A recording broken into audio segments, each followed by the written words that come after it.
All right, so this is our second video in the series on the art of war by Sun Tzu, or the Sun Tzu Bing Fa.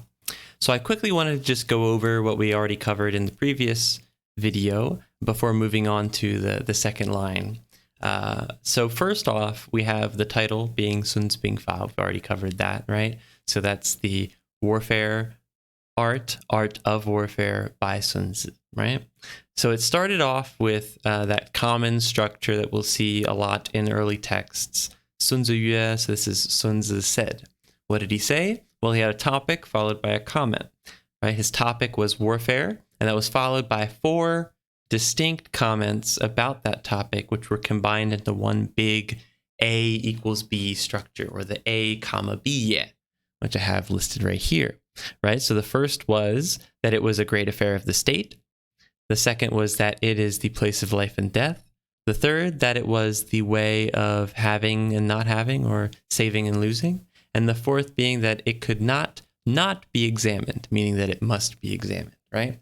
So now why did I want to review that? Not only to give you a little refresher, but also because he then opens at the beginning of the next line with gu, which means something like thus or therefore. It's directly referencing back to what we just saw in the previous line. And then he says, 经之以五事. So this right here is 5 things. It's very ambiguous, but don't be afraid. He's going to tell us what those 5 things are right here, and we'll get to that in a little bit. But for now, we just need to know that there are 5 things, right? So 五事. This 事 is the same one that we saw above in 国之大事. So we have 国之大事. 国之大事.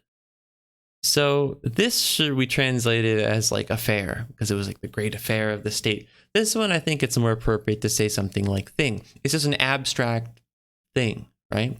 And now this statement here, 国之大事, is actually kind of important grammatically for us, because we also have another 之, right?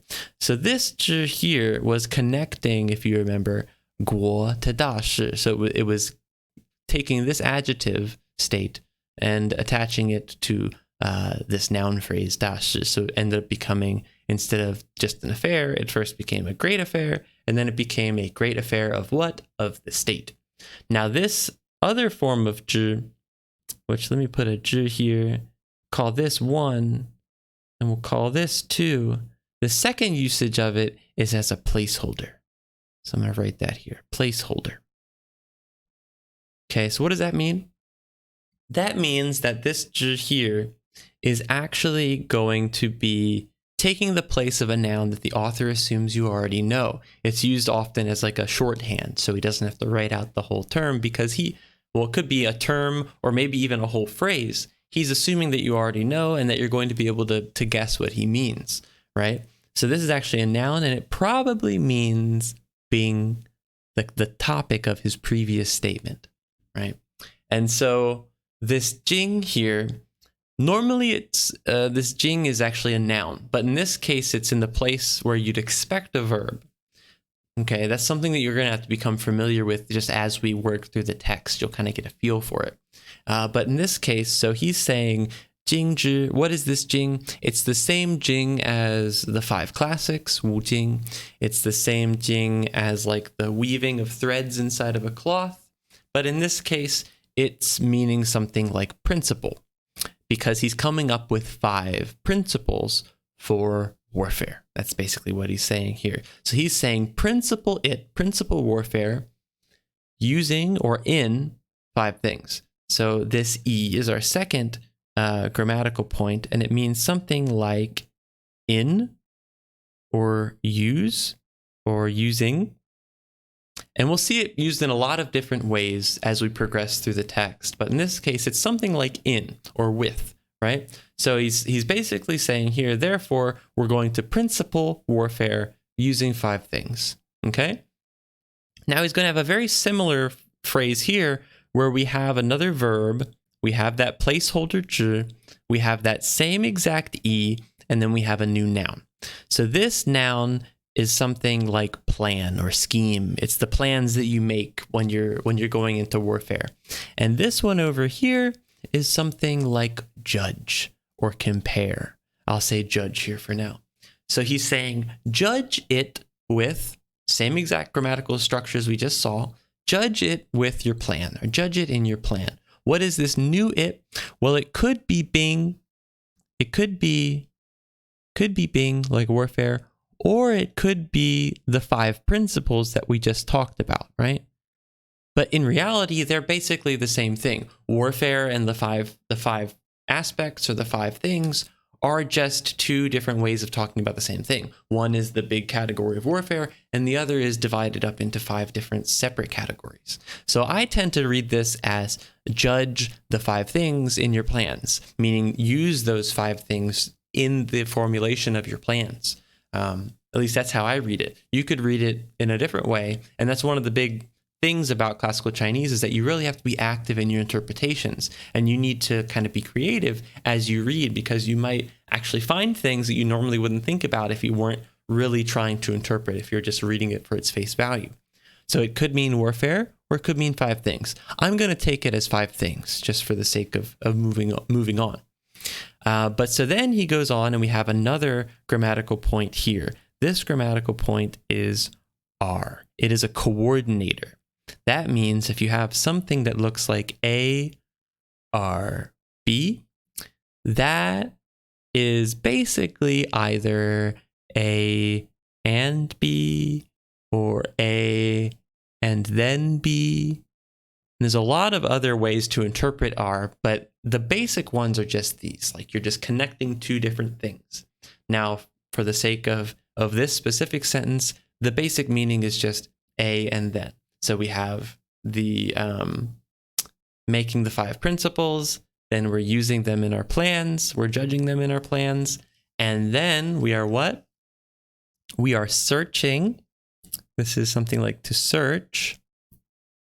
Search for it, its. This is like the possessive its, nature, or situation. So what does that mean? We have another grammatical point here, qi, which is another placeholder. So similar to the zhi that we learned in this video.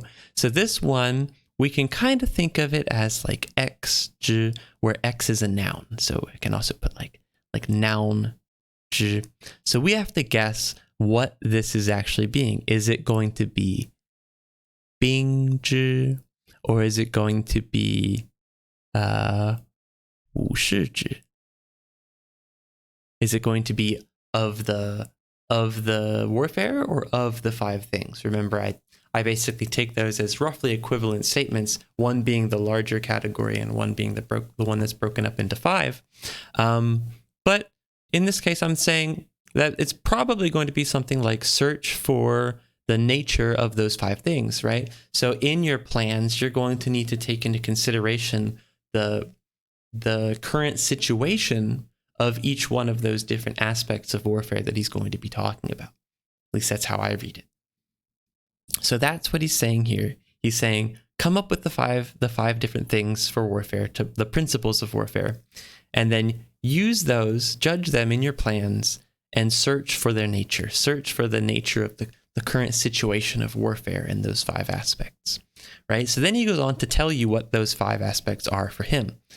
So he says, 一曰道. So this 曰 is the same one that we saw above, meaning Sun Tzu said, right? The said. In this case, it's not said, it's more like is called. So this is, the first is called Dao, or the way. It's the same Dao of Taoism. Maybe not the exact same meaning as Taoism, but it's the same word. Then the second, 二曰天. Tian is heaven, or the sky. I'll put heaven. 三曰地. The third one, 地, is earth. It's the opposite of heaven. It's the corresponding pair, heaven and earth. Okay? The fourth, 四曰将. This is general. Okay, the person leading the forces, right? And the fifth, 五曰法. This is method or art. It's the same method or art of the Sun Tzu Bing Fa in the title. All right, so that's where we're going to end for this video, and we'll pick it up in the next one. But as we progress through the text, Sun Tzu is going to be using these 5 different distinctions, these 5 different categories in his discussion of warfare, and they'll become important as we move forward. Right now, they're kind of ambiguous, but I hope you'll be excited to learn about what he's actually going to say about each one of these aspects as we move through the text.